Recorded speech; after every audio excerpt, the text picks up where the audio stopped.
It's Friday, on the streets of Kashmir's largest city.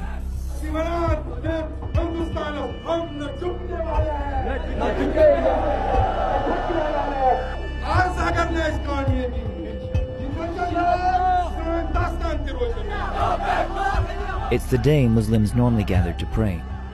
But in recent weeks, it's also become a day of protest.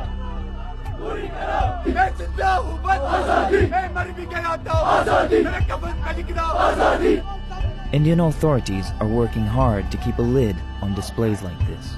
But they can't change how people feel. There is only one solution! Gun solution! Gun solution! There is only one solution! Gun solution! Gun solution! As protests break out across Kashmir, Indian officials repeat what has become a well-worn soundbite. There has been no major law and order situation reported from across the valley. Life is slowly returning to normal. And situation is returning back slowly to the normal.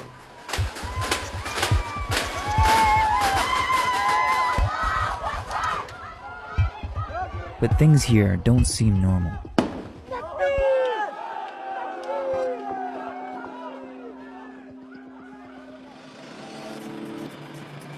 Kashmir has been a conflict zone for decades. But when India moved to strip the region of its autonomy on August 5th, the situation came to this. Thousands more troops, and a curfew bringing daily life to a standstill. Phone lines and internet access were shut down, cutting off around 8 million Kashmiris from the outside world. So, we came to see what's actually happening here. We visit a neighborhood known for frequent clashes between protesters and Indian security forces.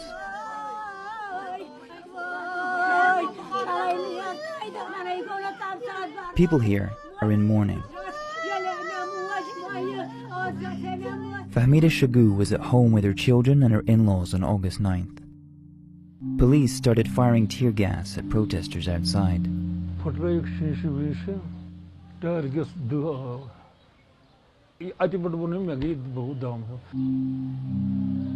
Fahmida's husband Rafiq helped rush her to the hospital, but doctors could not revive her. A sudden death and no one to hold accountable. We really demand justice. But from who? I don't know if we'll get justice, my kids will get justice. I don't know.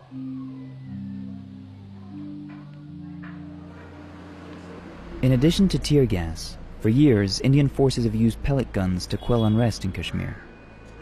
These shotguns fire cartridges full of lead pellets that lodge themselves in the flesh.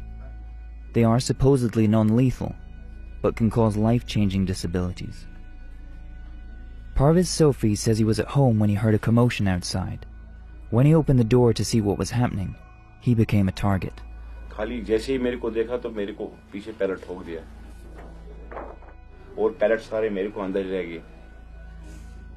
In the name of maintaining law and order, Indian forces have license to shoot with near impunity in Kashmir.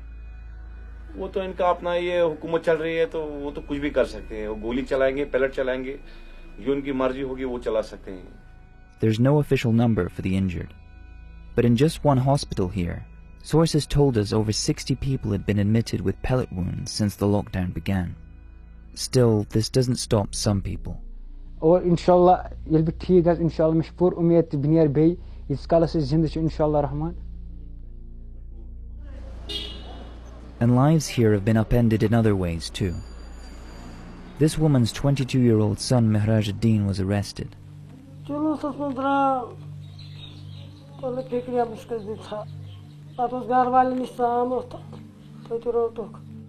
She doesn't know why he was taken. Since then, authorities have been giving her conflicting information.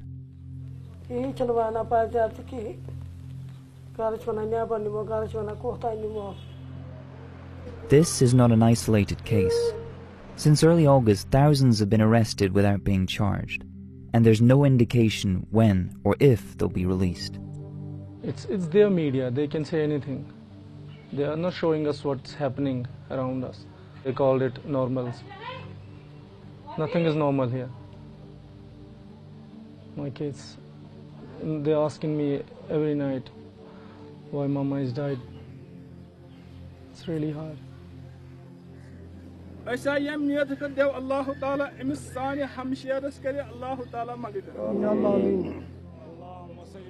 Although some landlines have been reconnected, Kashmir is still largely cut off from the rest of the world. That helps authorities keep stories like these quiet.